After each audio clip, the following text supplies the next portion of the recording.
Yan yung gagamitin ko ngayon, yung respirator na yan.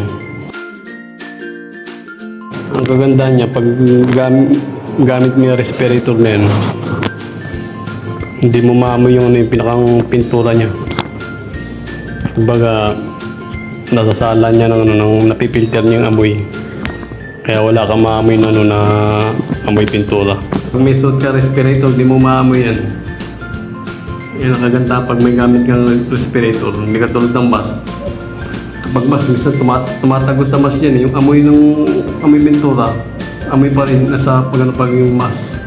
Pero pag respirator, wala kang maamoy na amoy pintura dyan. Talagang napipilter siya yung amoy niya.